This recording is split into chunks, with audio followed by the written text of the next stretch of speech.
It was surreal to open the door and there's this complete stranger standing with this tiny, tiny little baby. Just fits right here on her arm. That is a moment you are not prepared for, no matter how much you've seen or know about foster care. And I think I mentioned it in just the notes here, but I want to mention it again. I was completely overcome just with the realization of there is a mother on the other end of this picture that is going through probably the worst day of her life. We were excited. We were in a flurry of activity and preparing to welcome her. And, everyone loves a new baby and it's fun and it's great. And our kids are so excited and people are, when can I bring back diapers? And it was just this wonderful, happy moment. Oh my goodness, But on the other end of that is utter devastation.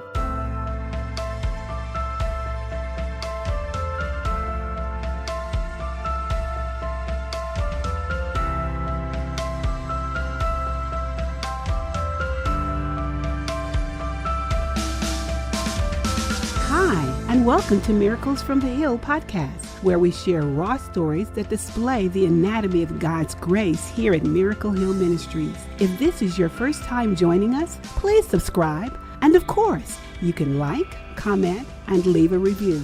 To connect with us, visit our website linked in the description box. And now, here is our host, Ryan Dirk.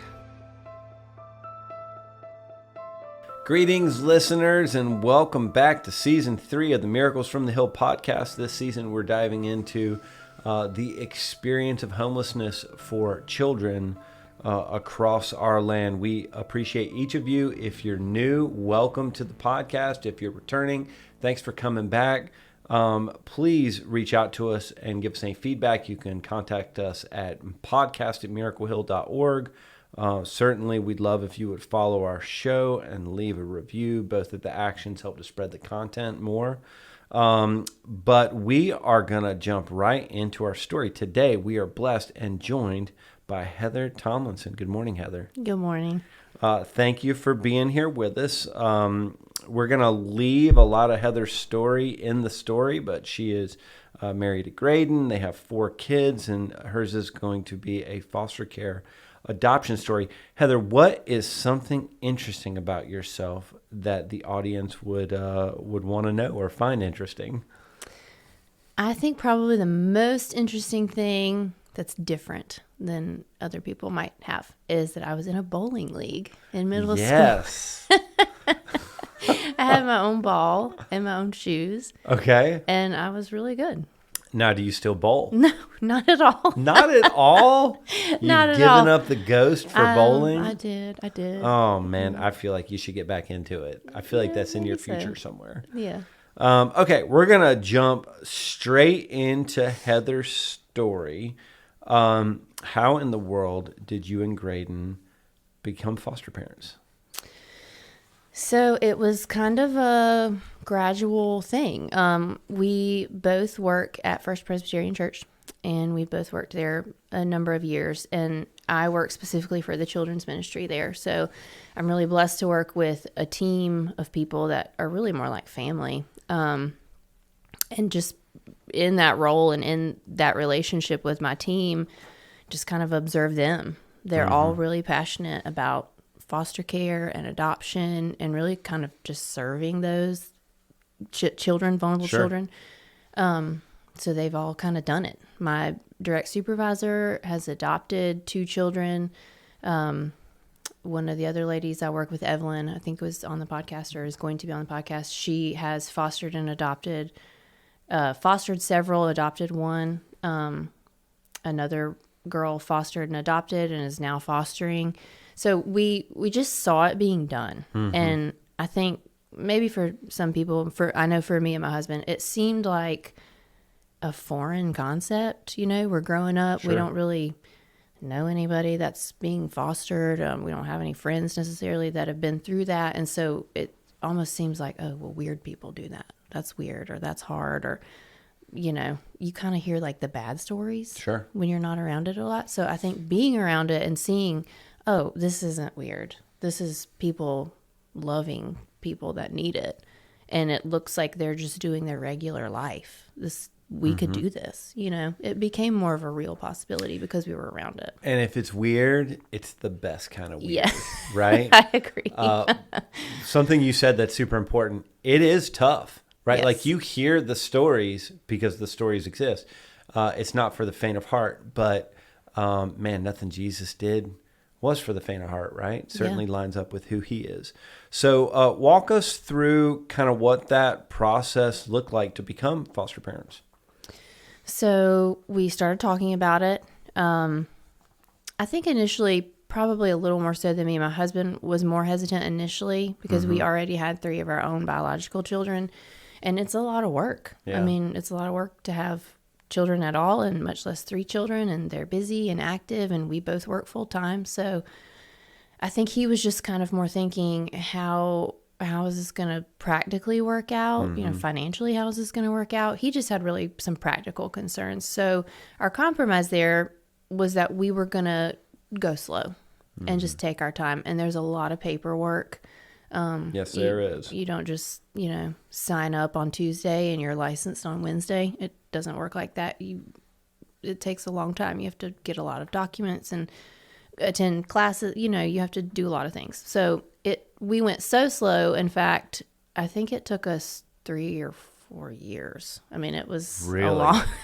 I would fill some things out and I'd put it to the side, and then I'd 2 weeks have another. I'd pull.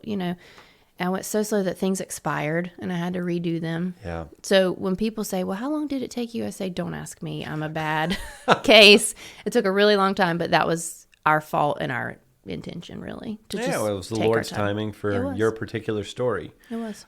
So it took a really long time, but kind of culminates in August of 2020. All right, so you get your license, and how quickly did things begin to happen? Almost immediately. Okay. That part was pretty fast. As soon as we were licensed, I think that day we got a call, and it was just pretty clear to us that wasn't the right call.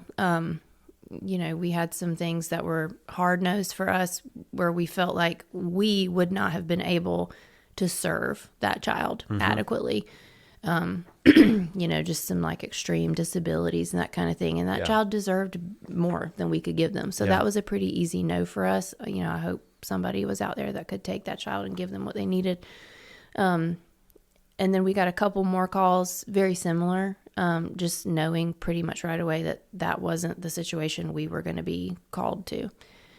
But then the day that we got the call for Daisy, I think it was about 2 months after we got licensed, and something just felt different right away. It almost kind of felt like we've had this license, we've said no.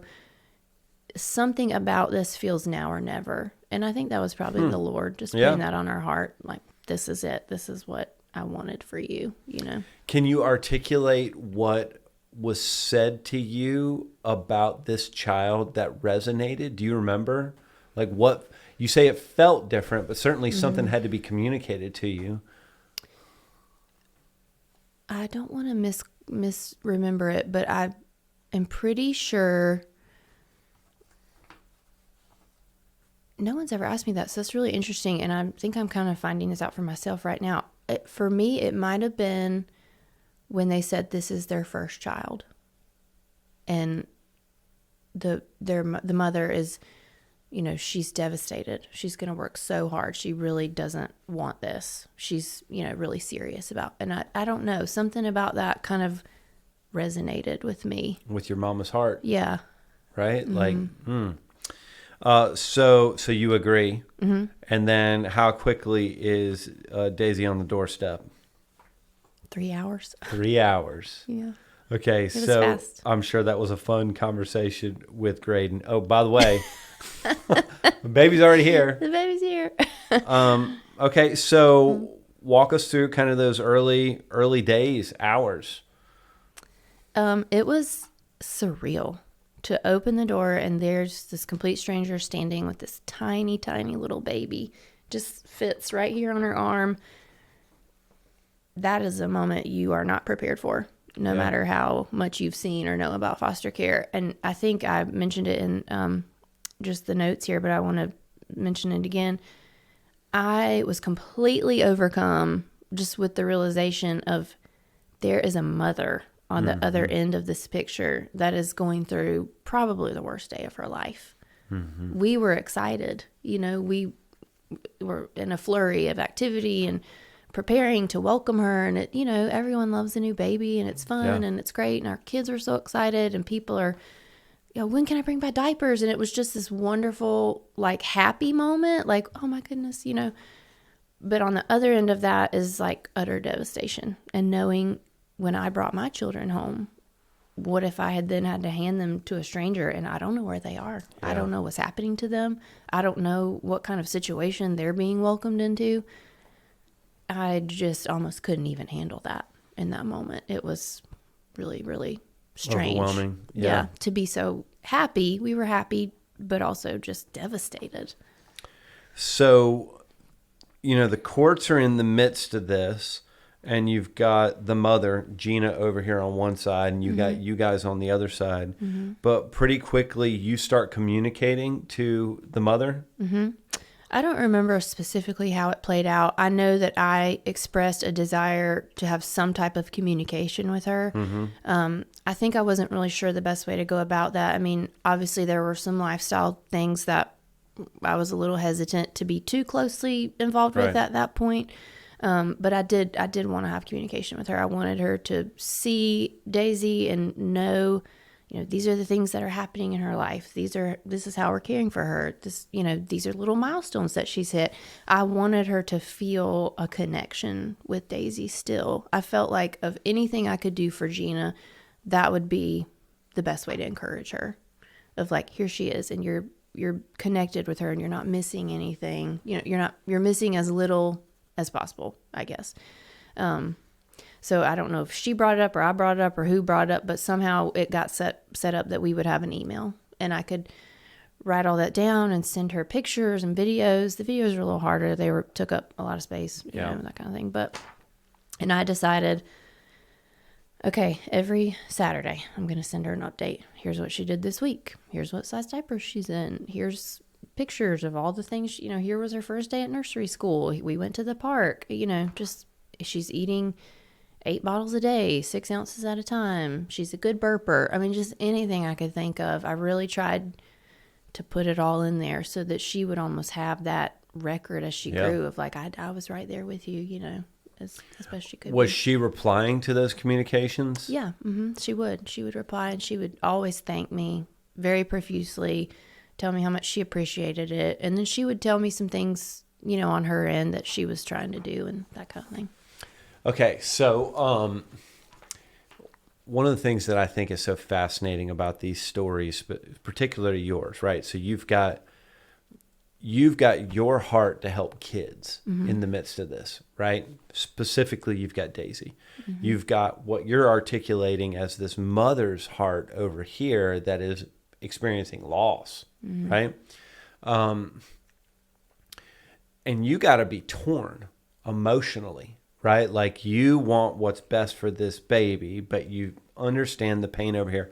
Walk us through how you thought or felt about Gina as you're interacting with her from a distance. I think number one, none of it is easy. Yeah. I mean, we're all humans and we have these sins and flaws and like me, just the same as anybody. And I think that's always how we've tried to think about it and approach it. It's not, well, obviously I'm better than you because I'm doing this and you're, that's not at all how we thought of this at all. We wanted to do foster care to walk out our faith and not just be people that say, well, we love Christ and we believe in his teachings. We want to live that way of, we are here to serve each other and show his love to each other. And I think that was kind of our primary focus. I mean, it's hard to see this innocent little baby and, she didn't ask for any of this. That's hard, but God put her in our house and she's safe there and we're loving her and we're giving her the best we can of ourselves and our family. And we want the best for Gina too. We've always wanted that. I think I would kind of go back and forth between, I don't think I ever felt angry. It was almost more sometimes of a disappointment, like a really deep disappointment. And I could see parallels in my own life of struggles or sins I might have. And it's just like a cozy blanket. You can't give it up. You want to, and maybe you're trying, but sin has a weight, and it's hard to get out from under it. So it's almost this feeling of just mercy. I don't know, compassion. There was, like I said, probably some disappointment. Just wanting more, wanting better for her. So many, many, many years ago, a friend of mine was traveling a lot with his job. This is before my wife and I had kids, and he asked if I could take his dog for a season. And so we agreed. And so Max came to live with my wife and I. And Max was a 200-pound English Mastiff. This giant dog. Enormous. Okay? He was enormous. And he was just this big, clumsy, giant animal. And very quickly we fell in love with this dog, right? Like it became an issue. So several months went by, and I finally called him my buddy, and I said, you either come get this dog or this dog's mine. Those are your choices, right? Like, I can't do this to my wife, and she's completely attached to this dog.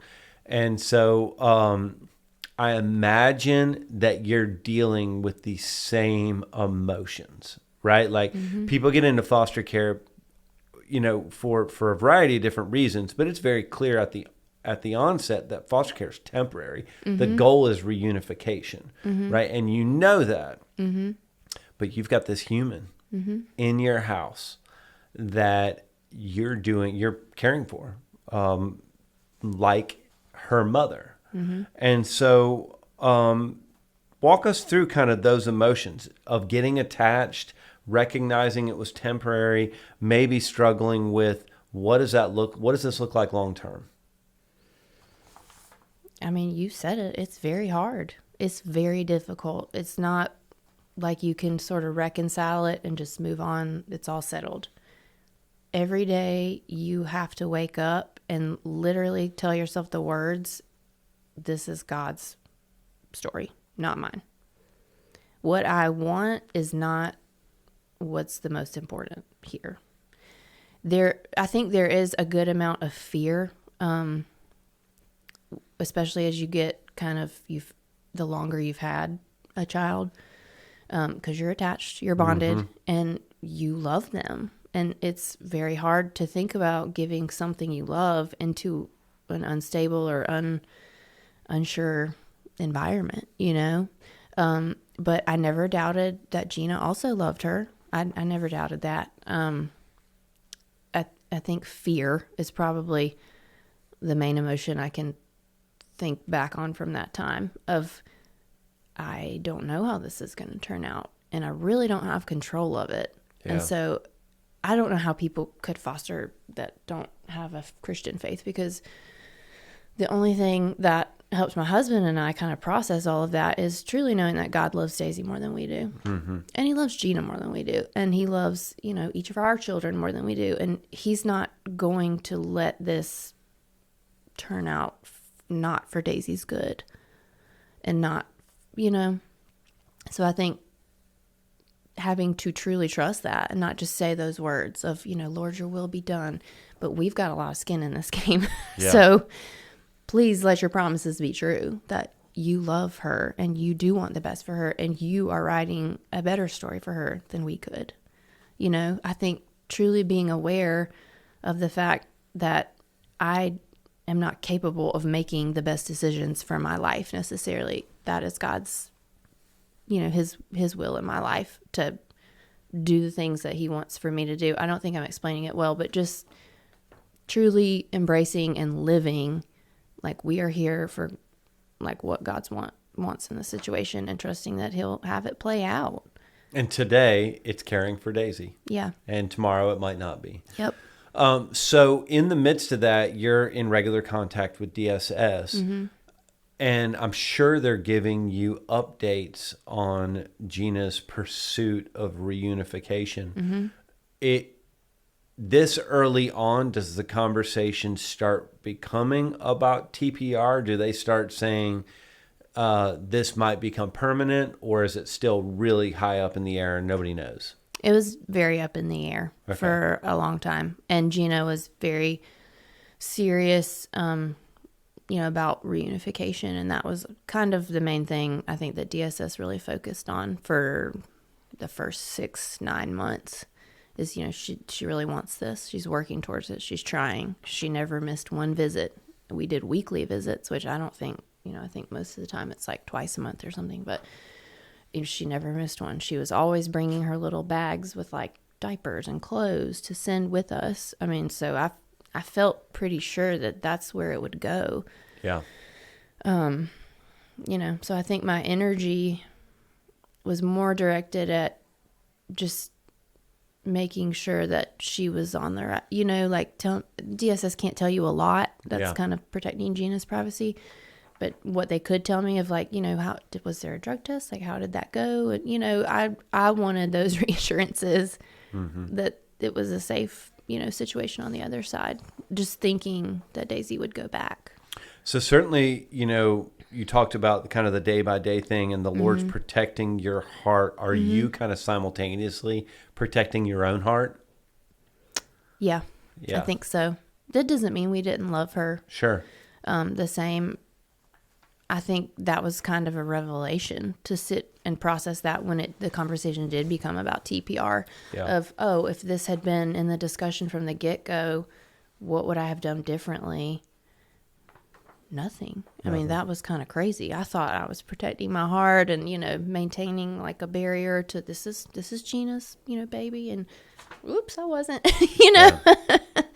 I don't know if that's even possible to do really, but you think you're protecting yourself. All right. So things start changing a little bit when Daisy turns about a year old. Talk us through that. So that's when it kind of became clear to us that maybe even though Gina really wanted to be doing things differently, she wasn't. And I think that's when we started to feel like maybe this is a little bit of clarity that wouldn't be the best thing for Daisy, at least at this point. And then Daisy's sister was born and she was really sick. I mean, there was a lot of problems, and a lot of it was due to Gina's choices. I think that was probably one of the hardest things for us to deal with, because they had mentioned TPR at that point, but it wasn't a sure thing, and so that is when it started to get a little more tumultuous emotionally. Of okay, we kind of thought this was going one way on the other side. We're really supporting that and rooting for that. That doesn't really seem to be actually what's happening. And so I'm starting to feel like that's probably not best for her. Again, knowing it's not my call ultimately what's best for her. And I think even though I was feeling like, I think maybe it's not best for her, I tried to respect the fact that I'm not in charge. I never tried to tell DSS, well, you need to push for this. You need to do this. Why is no one doing this? I let them handle that. So when does your conversation with your husband start shifting from, I know that you agreed to foster care, but now we have to think a little bit deeper? I think when her sister was born, and it became clear that the situation was not what we thought and hoped it would be for reunification. So we filmed multiple episodes around this one story. So when the sister was born, DSS wants to keep those kids together. They did. Right? So talk us through that kind of conversation. That was a really scary moment. Yeah. Thinking, okay, when we got into this, we thought we're in it with Daisy for the long haul. It's either going to be us or back with Gina. That's the plan. The least amount of shuffling around possible. We want to reduce any possible trauma. Of course, she's going to have trauma no matter what, but just to reduce it as much as we can. And it felt very out of control when they started talking about, well, the sisters need to be together. We're going to look for a different foster family that can take both of them. I think that was maybe the one and only time that I felt like absolutely not. Like, over my dead body, anything I can do to prevent Daisy having that additional trauma, I'm going to do it. And I do agree that it's important for siblings to be together. And so I kind of started trying to find a way to keep them as close as possible, because I know that's important and I don't want to put my desires over that sibling relationship. But I thought, you know what, if I can help her maintain the sibling relationship, do everything in my power to keep them close, let's see if we can find a way to work this out. And you know what? The Lord was so gracious in the way that it all played out with Evelyn and Rip. They were already foster parents. They had already fostered. They were willing. They didn't even hesitate. They stepped right up. We have such a close relationship from working together for so long. We see each other every day. Yeah. It was better than anything I could have thought up. And DSS jumped right on it? Yeah. Which was kind of shocking, So actually. you legitimately gamed the system. I guess so. I've lost a lot of sleep over it. But Now, did they offer for you to take the second baby? They did. They did. At that point, I think, again, that was another moment of complete clarity. It was just a no. I sort of liken it to the fact that if you are drowning, you can't help someone else that's drowning. And I wasn't necessarily drowning, but we were at capacity with 4 children. I mean, that's our max. And I knew taking on another child, we would then be the ones needing help. It would just been too much for our family. So, especially considering the fact that it really looked like Grace was going to have some significant medical concerns. And that was kind of way back in the beginning. We had said no, that was something we couldn't do. So it felt like, okay, we got to stick to like the principles that we had with, you know, these are our lines with how we can help and what we can do without, like I said, needing help ourselves. So. Okay. So, man, you're emotionally invested, right? Yeah, like, you've had this hard. baby for over a year. This child is part of your family. Your kids are connected. Your husband's connected. You're connected. My parents, Your my parents, sister-in-laws, your my community, nieces, nephews, everybody. Everybody's connected. Grace goes to Evelyn and Rib, so now they're connected in at some level, but there's still this threat that, and it's probably not the right word, but I'm assuming from your side, there's still this idea that she could be gone tomorrow, right? Like, DSS could grant it back. How do you keep your hands open to the Lord's will in the midst of that? I don't know a more, like a better way to explain it other than, I mean, this isn't a metaphorically speaking thing.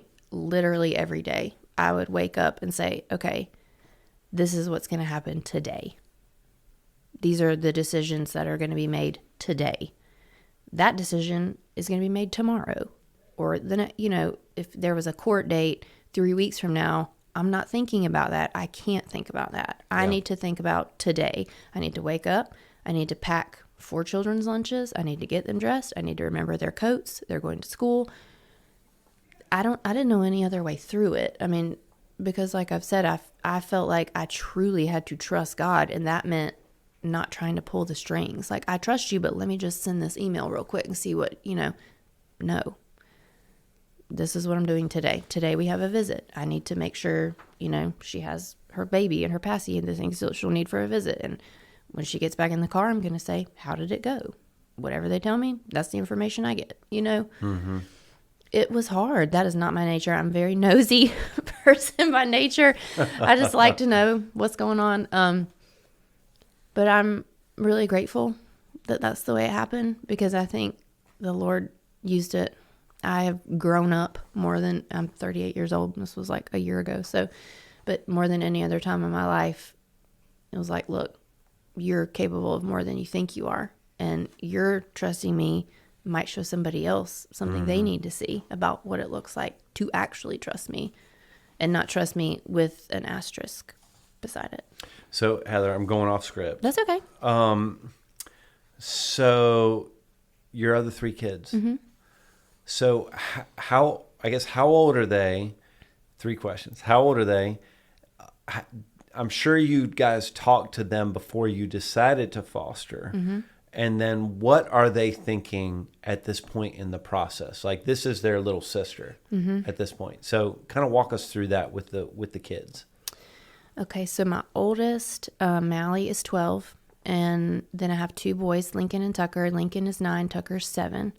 When Daisy came, they were 10, 7, and 5. So a little bit younger. I mean, they were like 100% all in from the beginning.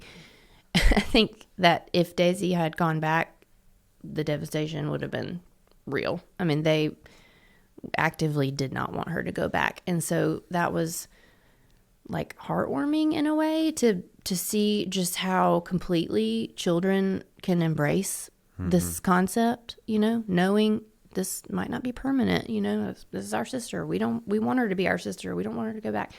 But also having to say to them, well, her mom's working hard and she might have to go back, and we gotta support that if it happens. But, them saying, oh, but we want to keep her. We want to keep her. I had to almost keep myself together to manage their emotions regarding the situation, because they did not want Daisy to go back. Yeah. At all. Side note, I have a Lincoln. Do you? Yeah. I feel like I had never heard of Lincoln ever in my life before we named our Lincoln.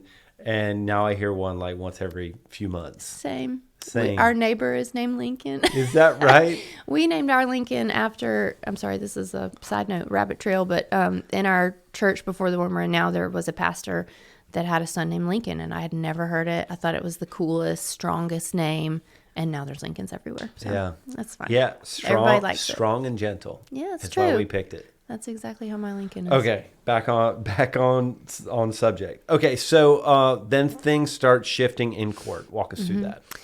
So they start talking about TPR, which still didn't feel like, oh, phew, this is resolved. It felt like, well, that's not what Gina wants, and I know that. And I know that no matter what she's done, she is still trying to work towards that, because at that point she had entered Serenity Place, and I think she was clean at that point, had been maintaining that for a little bit of time. So it still didn't feel like a resolution was on the horizon. It really didn't. It felt like, oh, this is brutal. We gotta get this figured out sooner than later. The first court date to discuss TPR was scheduled for January. We were last on the docket, so we all showed up. We all sit, in the waiting room, and there's a lot of like feelings at play at this point. And so Gina and I didn't really chat in the waiting room. I just didn't really feel like that would be a great idea at that point, just for myself emotionally. But we got bumped. They didn't even end up hearing the case that day. So they rescheduled it for February, so another month. And, she's clean, still clean. She's maintaining her sobriety. She's, doing things she needs to do. At this point, Evelyn is, letting her have visits with Grace, and they're kind of getting to know each other a little bit. And so I'm like, all right, I really think this could be the end. We'll have to say goodbye to Daisy. That's kind of what I was expecting to happen. So we go to court in February, and, we sit down, and my family, we told them, please pray for the best thing to happen. I think they were praying that we would be able to keep Daisy. It's just pray for the situation, pray that the right thing will happen. Everybody is so emotionally on edge. It's just a really crazy day. So we're in the courtroom, and her lawyer begins to speak, and as he's speaking, the words I'm hearing come out of his mouth, I was stunned. Yeah. It was not, I feel like you could have knocked me over with a feather. And then to hear him say the words, she has decided to relinquish her rights, I instantly started sobbing, bawling, crying. It was like nothing else, even birthing my children, have I felt so much emotion just flood me at one time. And I was just shaking and sobbing and snots everywhere. And My husband's the same way. He's crying. Everybody's sobbing. I didn't even hear the rest of it. They're still talking. There's still questions and stuff they need to go through. But I'm just over there, like in the floor, crying. And it just felt like every day that I had woken up and said, okay, I'm just going to do today. I'm just going to do today. The things that I had been kind of keeping tucked away just came flooding out. Mm-hmm. And it was right back to that first day that she came of happy and sad, because what I was gaining, Gina was losing. Yeah.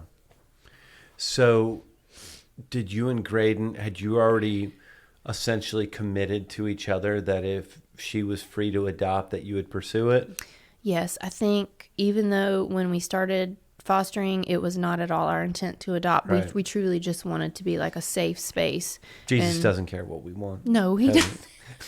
I thought, well, this is good for us because, some other people, maybe they do want to adopt and it's going to be really hard for them. I was so dumb. But, we're good just fostering. But when her sister was born and the DSS started talking about, well, we're going to, keep the sisters together, we were like, no, absolutely not. Whatever it takes, adoption, whatever, that we're seeing it through with her. We are committed. So walk us through, what does adoption look like? That was kind of the easy part, honestly. Gina decided to relinquish her rights to Daisy. And so, legally, I really still don't even know what all that means for her, but I think it's essentially a closed adoption. But it's not going to be a closed adoption. I mean, we know her. We have a relationship with her. So once she relinquished, it was kind of like, okay, well, she has 30 days to change her mind. And at the end of 30 days, you'll sign the declaration. I think they did have to do like a home study, a separate adoption home study for us, which took 30 days. This is kind of an interesting fun fact. I don't know if Gina mentioned this, but during the 30 days where she had to change her mind, her biological father kind of popped up and called DSS and said, I had no idea, my granddaughter, well, he was all upset. And so we kind of thought, oh, okay, here's the curveball. You think you've made it through like the emotionally hard part, but here's this grandfather popping out of nowhere. Like, now he wants her. As it turned out, that was not something Gina wanted to be happening. So we were kind of united of like, okay, we do think it's best for Daisy to be with our family, both of us, like, as a team. And so kind of turned out I guess he wasn't aware of everything that was going on, but he just wanted reassurance that Daisy was being taken care of. Yeah. So that kind of popped up. And once that was dealt with, there really weren't any more bumps in the road. We officially so she relinquished her rights in February, the beginning of February 2022, and we officially signed the paperwork in front of the judge in July 2022. Okay. So let's pause and let's recap the beautiful mess the Lord has created in your life. It's such a mess. So you've now formally adopted Daisy into your family. Mm-hmm. In this moment, you know what? I'm going to fast forward through the story. So let's just go to today. Okay. Daisy's part of your family. Mm-hmm. Grace, who was being fostered by Evelyn, has now returned to be with her mom. Mm-hmm. Okay. But Evelyn still has a relationship with Gina and Grace. You and Evelyn still work together. Mm-hmm. So Daisy and Grace, I'm sure, have interaction. Yeah. Mm-hmm. Right? Mm-hmm. You and man, so many names. I know. You and Gina have any interaction today? Mm-hmm. Yeah, we do. We still email each other. I don't do it once a week anymore. That's too much for me to keep up with at this point with the 4 kids. But we still email infrequently. I send her pictures. I send her updates. I send her clothes for Grace, all Daisy's hand-me-downs. I'm so delighted that she wants those. You're sending her sister's hand-me-downs to her. I honestly feel kind of blessed that she wants them. It means a lot to me to be able to like pass them along and, still like, hell, I get hand-me-downs all the time from my sister-in-laws and cousins, and it's like such a blessing. So I'm like, oh, well, maybe this would be a blessing for her, and she seems to like it. So that's great. Evelyn sees her more regularly than I do, so I'll send them with Evelyn.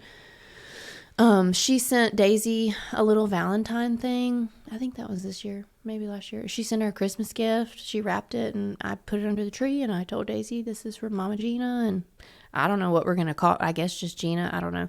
I think the most beautiful thing about all of it is because I was tried by fire, I had to figure out how to trust the Lord. I'm really not that concerned of like having it all figured out of like what this is going to look like. I'm going to know what it looks like today. And that's kind of how we're doing this. Gina, I have to give her major praise. She has been so patient and kind and just generous with us. And even, I mean, from day one of saying, whatever you're comfortable with, that's what I'm going to do. But letting me know where she stands of like, I would love to have a relationship. I would love all these things, but it's on your time. It's what you're comfortable with. And I just feel so blessed by that. I don't know if probably need to say that to her. I don't know if I ever have, that she's just so respectful of any boundaries that we might feel. And so I guess legally, probably it is a closed adoption. But it's not going to be like that. That's her biological mother, and she's always going to be part of her life. I don't know what that looks like. I don't have any idea, and I don't really think any of us need to know exactly today. We'll get there. I think that Gina is going to hear this episode and be encouraged. I hope so. I do. Yeah, I think that she would, I'm speaking for her like I know her well, but I think she would also say she doesn't know what the future looks like, right? Like she knows where she's at today, and that she is trying to be the best mom that she can be to Grace, and stands by her decisions, but man, I don't know what the future looks like, but Jesus does, right? Like he knows what it's going to look like one day.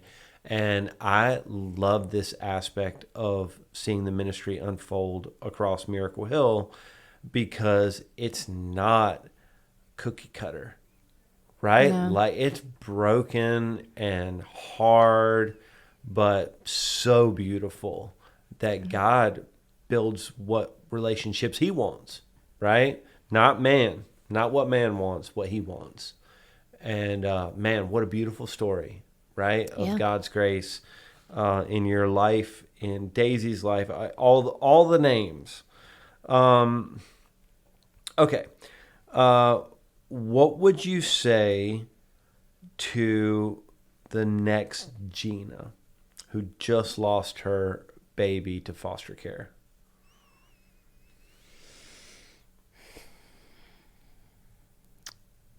I think that I would say, like, don't look at this, which is, impossible to, but don't look at this as something that's being done to you. Look at this as your chance. This is your chance. You get to work for what you want. You get to show everybody what you can do and what you're made of. And there's so many people that want to help you. The system is very broken. We know that. Even though my story had somewhat of a happy ending, the system is flawed. But it's not there to keep you down. People want to help you. They really, really do. And you're not alone. You're not alone. I'm going to change this question that was on the paper. So what would you say to the next Heather and Graydon who are thinking about foster care? Do it. What are you waiting for? Do it today. We have gone through so much emotionally, but the blessings and, like you said, the beauty of it is 100,000 times better than anything I could have written or decided for ourselves. Seeing our children just embrace this whole concept. Yeah. You're raising kids and you're trying to impart morals into them and show them values and teach them how to be little humans. And sometimes you think, oh my God, they're beating the crap out of each other. We are failures. They're so mean to each other. You know how kids are. But this has been the biggest opportunity for Graydon and I to see Jesus in their hearts. And it's an incredible blessing. It will be hard. It's not like well, I'm doing this and I don't know what we'll get. Well, you don't know what you're getting from your biological children, and you don't know what you're getting from tomorrow. And you don't, I think there is like a perceived level of control that we all walk around with. And I hate to be the one to like say that's actually just not real. You're not as in control as you think you are. If you want to feel and see Jesus at work, like jump on in, put yourself in a situation that you're not in control of, Yeah, and you can take 3 years if you need it. You can take all the time you need for the process, or we can get you through it in about 120 days. Okay, that's right? good. It's good to have that answer. Don't ask me, ask somebody 120 days. Okay. Yeah, either way, though, if you need 3 years, then you need 3 years. Yeah. Also, not a question on the page. Okay. Tell us how this experience has changed your marriage. That's a good question. I don't know the quick answer to that. I feel really lucky. We have a great marriage. I mean, and I think it's because both of us love the Lord. That's where we try to put a lot of our focus, just with a lot of our decisions in parenting and our marriage and just life in general. I think no matter the status of your relationship, seeing your partner live out that commitment to be there, no matter if it's good, bad, ugly, whatever, they're going to be there and they're with you. That really strengthens your bond. Yeah. I think it brings you closer together to have to walk through that uncertainty together, because the two of you are the only ones that truly understand exactly what it feels like. Every situation is so different, Even Evelyn and Rip probably feel different than Graydon and I. Sure. So. Okay, last question. So, what can you summarize what the Lord has taught you through this process? I think it's just made my faith become a living thing. You grow up and you read the Bible and you know all the things, but He gave me a chance to walk through it and live it. He gave my family that chance. He gave our extended family that chance. We put ourselves in the middle of it, and He did the rest. And I am so grateful for that opportunity. Our community, our church, our family. There's so many people, I think, that truly do want to live their faith. Yeah. And they're just waiting for like a little way to do that, And here it is. Yeah. Would you honor us and close us in prayer and pray for maybe the couples that are considering foster care and the moms who might be getting ready to lose a child, but then can work their way back out of it? Yeah, sure. I'd be glad to do that. Heavenly Father, thank you for the chance to be here today and just talk about some of the things that you've done in my story and Daisy's story. Thank you for the ways that you have gone before Gina and Daisy and Grace, our family, Evelyn and Rip's family, the people here at Miracle Hill. Thank you for the ways that you have your hands in the middle of everything that we're trying to do as we try to love each other and try to serve each other the way you want us to. Thank you for giving glimpses of beauty in brokenness. And I pray that listening to this and listening to Gina and Evelyn, that would bless somebody, that they would be able to feel your invitation to step into it and experience that beauty themselves. I pray that anybody that is on the other side of foster care, maybe getting ready to lose a child, that they would feel more than anything that you give us hope, that you give us the promise that you will never ever leave us, and that your stories are better than ours, that they would feel the security to trust you. Thank you for our time together. Amen. Amen. Heather, thank you so much for coming in. Yeah, thank you for having me. Goodbye, everybody.